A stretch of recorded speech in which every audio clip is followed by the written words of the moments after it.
Hello friends, Radhe Radhe. कैसे हैं आप लोग? आई होप आप लोग अच्छे होंगे। स्वागत करते हैं डी आराधना की दुनिया में। तो आज मेरा सुबह से स्टार्टिंग हो गया मेरा डेली का रूटीन। तो देखिए यहाँ पे कूलर ले गए थे। अब वीडियो मेरा स्टॉप हो चुका था। कूलर में पानी भरना था, तो कूलर में पानी भरने में मेरे को 10 मिनट लग जाता है। उसके बाद उस साइड करते हैं जहाँ बच्चे लोग रहता है, तो उस साइड करते हैं कूलर को। उसके बाद तो कूलर उस साइड नहीं किए हैं, अभी इधर ही है। अभी जस्ट ताला खोल देखिए उधर का। अब उधर रखेंगे ये लोग को। उसके बाद सफाई वफाई करेंगे। उसके बाद कूलर उस साइड रखेंगे। उसके बाद ये लोग कूलर में रहेगी और हम मतलब अभी हमें उतना गर्मी नहीं लगता, तो इसलिए ना कूलर का ज़रूरत है ना हमें पंखा का ज़रूरत है। तो ये 2 बोरा रखाता है, एक बाथरूम के पास और एक गेट के पास। हम डेली रखते हैं, डेली 2 बोरा चेंज करते हैं दोनों जगह का। तो देखिए ला के रख दिए थे और मेरा इधर पानी भर रहे थे बाल्टा में, क्योंकि बहुत मतलब जो पानी आता है ना बहुत धीरे आता है, तो बहुत गुस्सा आता है। तो इसलिए 3-4 गो बाल्टी अंदर में रखे हुए हैं ताकि उसमें पानी भर के रखा जाए। तो देखिए इसी तरीके से मेरा काम स्टार्ट हो चुका है। 3-4 दिन से के बाद मेरा वीडियो जा रहा है, क्योंकि इधर बहुत ज़्यादा डिप्रेशन में हम हैं। डिप्रेशन नहीं बोल सकते, बहुत ज़्यादा टेंशन बोल सकते हैं। बहुत ज़्यादा टेंशन में है, क्योंकि आप समझ सकते हैं, आप लोग समझ सकते हैं, क्योंकि अकेले रहना और अकेले ज़िंदगी काटना कितना मुश्किल होता है। लेकिन बहुत लोगों को नहीं समझ में आता। मतलब लगता है कि ऐसी मौत तो सब कुछ कर ही रही है, क्या नहीं करती है? सब कुछ कर रही है, सिर्फ दिखाती है कि ऐसा है। चलो आप लोग ही लोग बताओ। कुछ लोग तो ये भी नहीं करना चाहते। चलो हम दिखाते ही हैं, दिखा ही रहे हैं, लेकिन कुछ लोग ये भी नहीं करना चाहते। मेरे जैसे 1000 लड़की से भी पूछेंगे ना कि वो दोबारा शादी करेगी कि नहीं, दोबारा घर बसाएगी कि नहीं, तो वो सिर्फ कहेगी हाँ हम घर बसाएंगे, दोबारा शादी करेंगे। लेकिन क्या मेरा त्याग कोई त्याग नहीं है? आपको लोग को क्या लगता है कि हम ऐसा कर रहे हैं? मतलब ये मेरा त्याग कोई मायने नहीं रखता है। भगवान किसी को देते हैं तो छप्पर फाड़ के देते हैं, और किसी से छीन लेते हैं तो उसकी पूरी दुनिया ही उजाड़ देते हैं। मतलब हम कभी खुश नहीं रहेंगे। इस तरीके से भगवान भी चाहते कि कभी वो खुश ना रहे। सभी बोलते हैं, जब छोटा थे तो जब मेरी शादी नहीं हुई थी तो सोचते थे कि चलो शादी होगी, क्योंकि यहाँ 4 बहन हैं, 2 भाई हैं, इनकम बहुत ज़्यादा कम है, तो चलो ओके कंप्रोमाइज़ कर लेते हैं। जो मिल रहा है उसी में शादी होगा तो सही रहेगा, शादी हो जाएगा तो अपनी मर्जी से मतलब कुछ सही हो जाएगा। लेकिन शादी होने के बाद 6 महीने ठीक रहा, 6 महीने के बाद फिर वही स्थिति आ गया। मतलब ज़िंदगी भर रोना ही। फिर चले गए छोड़ के मेरे हस्बैंड। उसके बाद ये है जो मेरे ससुराल वाले मुझे जीने नहीं दे रहे हैं। उन लोगों को लगता है कि कैसे ये शादी नहीं की, शादी कर लेती तो मेरे अथी हो जाता। लेकिन क्या उनसे हम कुछ मांगने गए? कुछ मांगने भी नहीं गए, अपना सिर्फ हक मांग रहे हैं। वो लोग भी नहीं चाहते कि उनका बेटा का जो नाम है वो बचा रहे। बस वो लोग चाहते हैं कि बेटा मर गया तो नाम ख़त्म हो जाए जितना जल्दी से जल्दी, क्योंकि हम शादी अगर कर लेते हैं तो नाम कोई नहीं जानेगा। कोई कुछ दिन में भुला जाएगा, 2-4 साल में भूल जाता है इंसान। कोई भी इंसान मर जाता है उसके बाद 2-4 साल में भूल जाता है। हाँ, अगर कोई फेमस हो तो उसको याद रखता है कुछ दिन तक। लेकिन जो आदमी मर जाता है, जो आम इंसान रहता है, क्या उसको सभी दिन याद रखा जाता है? उसके घर वाले ही खुद भूल जाते हैं। लेकिन हमने नहीं ऐसा होने दिया। हम शादी नहीं किए इसलिए क्योंकि नाम हम ख़त्म होने नहीं देना चाहते। हम चाहते हैं कि मेरे हस्बैंड का मेरा वंश चले, हम एक बच्चे गोद लें, मेरा वंश चले, ताकि हमेशा दीपक का नाम जिंदा रहे। तो क्या ये हम गुनाह कर रहे हैं? लेकिन मेरे ससुराल वाले, बाकी सभी लोग, कोई नहीं चाहता ये। हम अपनी जिद पे ये काम कर रहे हैं। हाँ मेरी गलती है, हम थोड़ा सा मानते हैं कि मेरी गलती है कि हाँ बाप माई का बात नहीं मान रहे। हाँ हम इसलिए नहीं मान रहे क्योंकि हमको नहीं शादी करना दोबारा। तो क्या गुनाह है? अपने दिल की बात सुनना गुनाह है? हम आप लोग से पूछना चाहते हैं, क्या दिल की बात सुनना गुनाह है? अगर हम शादी नहीं कर रहे हैं तो कौन सा बहुत बड़ा गुनाह कर रहे हैं? अगर ससुराल में हम अपना हक मांग रहे हैं तो क्या गुनाह कर रहे हैं? पहले भी तो थे ना उस घर की बहू, अभी भी तो है उस घर की बहू। हाँ हम शादी कर लिए, जो नहीं है। शादी कर लेते तो हाँ कहा जाता कि हाँ तुम्हारा यहाँ कोई हक नहीं है, लेकिन हम तो शादी नहीं किए। फिर भी ऐसा क्यों? हम आप लोग से पूछना चाहते हैं, क्यों मेरा हक कोई नहीं है?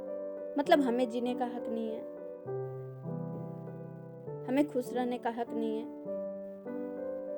हम जब से हमें होश आया है, जब से हम होश संभाले हैं, यही देखते आए हैं, कंप्रोमाइज कंप्रोमाइज कंप्रोमाइज। खून के आंसू रोह जाते हैं। जब से मेरे हस्बैंड गए, जब से कम तो खून के आंसू, ऐसा एक दिन भी नहीं जाता कि खून के आंसू नहीं रोते हैं। कोई भी काम स्टार्ट करते हैं, वो काम मेरा खत्म हो जाता है। जैसे लगता है कि सोना को भी हम छूते हैं तो मिट्टी बन जाता है। ऐसा क्यों? इधर 2-3 दिन से मेरा मोबाइल भी खराब हो गया। मतलब 15-20 दिन से मेरा मोबाइल खराब है कि वो रिकॉर्डिंग होता है, वो अथी हो जाता है, रिकॉर्डिंग करते करते रुक जाता है, रिकॉर्डिंग ही नहीं होता है, वीडियो गैलरी में ही नहीं आता है। प्लस कल से हो रहा है क्या कि आवाज़ ही इतना कम आवाज़, मतलब मेरा आवाज़ का जो अथी माइक है वो ख़राब हो गया। इतना भी कोई भी स्ट्रांग इंसान रहता है वो कभी न कभी टूट जाता है। हम भी कभी कभी बहुत टूट जाते हैं अंदर से, फिर रो लेते हैं मन भर। उसके बाद लगता है नहीं, ये तो मेरा खुद का ही फैसला है ना, ये तो होना ही है। फिर स्ट्रांग बनते हैं, उसके बाद खड़ा होते हैं कि नहीं, लड़ना है, हमें दुनिया को दिखाना है कि नहीं, जो हम कर रहे हैं वो गलत नहीं है, क्योंकि हम गलत नहीं कर रहे हैं। बहुत लोगों का सोच गलत है।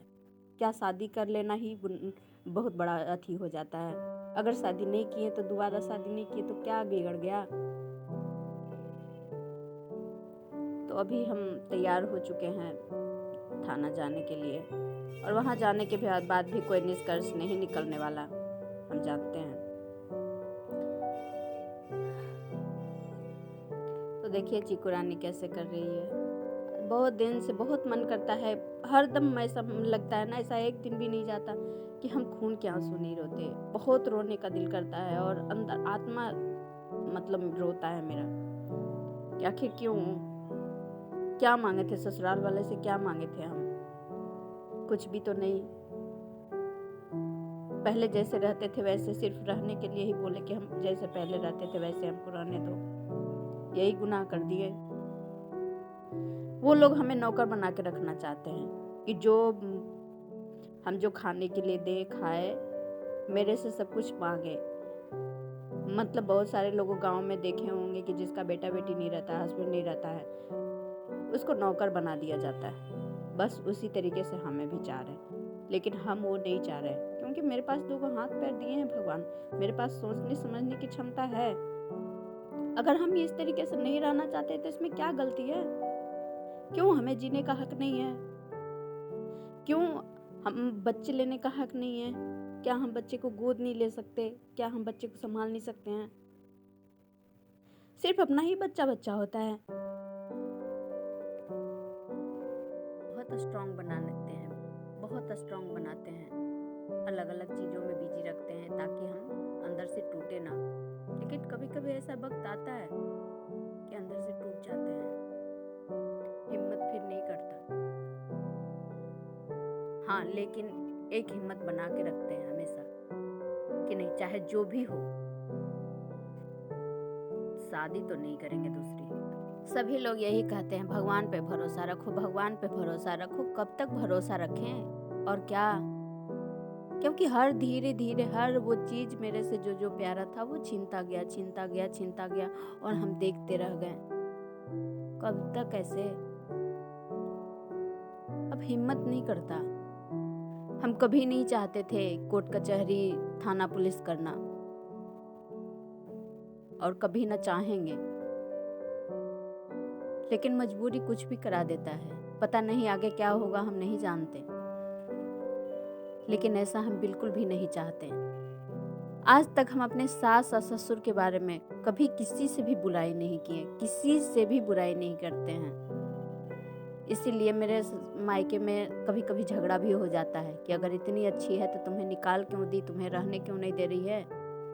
अगर इतनी अच्छी तुम्हारी सास है, इतना तुम्हारा अच्छा ससुर है, तो फिर तुम्हारा हक क्यों नहीं दे रहा है? आए दिन सुनने को हमें मिलता है। तो हम एक ही बात बोलते हैं, जो अच्छा है उसके बारे में बुराई क्यों करें? जो मेरे साथ अच्छा किया उसके साथ बुराई हम कैसे करें? लेकिन जब तक दीपक थे, जब तक, लेकिन जब बेटा चला गया तो क्या बहू अच्छी नहीं है? बहू खराब हो गई, मतलब बहू को निकाल दो, वो मेरे लिए कुछ नहीं। अगर वही बेटा है तो बहू है कि हाँ सब कुछ है, ये मेरा वंश चलाएगी। अगर बेटा चला गया तो बहू कुछ भी नहीं है। अगर वही आपकी बेटी के साथ हो तो क्या करेंगे आप? मतलब बहू के साथ हो तो कोई दिक्कत नहीं है, चलो दूसरी की बेटी है, लेकिन अगर बेटी के साथ, खुद की बेटी के साथ हो तो दर्द समझ में आएगा। लेकिन ऐसे लोगों को कुछ भी समझ में नहीं आता, बस अपनी बेटी का दर्द समझ में आता है, उसके बाद किसी और का दर्द समझ में ही नहीं आता। तो इतना जबरदस्त होम सिकनेस का बीमारी है कि हम काम से भी घर से निकलना नहीं चाहते। जो मेरे ससुराल वाले बोलते हैं कि हम नाचते हैं, सब जगह नाचते रहते हैं। हमें ये नहीं समझ में आता किसी को झूठ बोल के क्या मिलता है। अरे किसी के बारे में अच्छा नहीं कर सको तो बुरा भी तो नहीं करो ना। किसी के बारे में अच्छा नहीं सोच सकते हो तो उसके बारे में बुरा भी नहीं सोचो ना। अगर किसी को दुआ नहीं दे सकते हो तो बस दुआ भी मत दो ना। हम अपने ससुर के बारे में सोचे भी नहीं थे कि ऐसा बोलेंगे। ससुर बाप के जैसा होता है लेकिन अफसोस, बाप बाप ही होता है और ससुर ससुर ही रहेगा। सही बोला गया है। सॉरी फ्रेंड्स, सारा फ्रस्ट्रेशन मेरे वीडियो पे निकल गया। अगर आप लोग चैनल पे नए आए हैं तो चैनल को सब्सक्राइब कर लीजिए और वीडियो को लाइक कर दीजिए। फिर मिलते हैं अगले वीडियो में। सॉरी आप लोग को ज़्यादा बोर कर दिए। बहुत दिन से बहुत कुछ बोलने का दिल करता था, बहुत फ्रस्ट्रेशन रहता है, लेकिन नहीं कुछ बोल पाते। लगता है कि छोड़ो, क्या बोलें क्या नहीं। ओके फ्रेंड्स, फिर मिलते हैं अगले वीडियो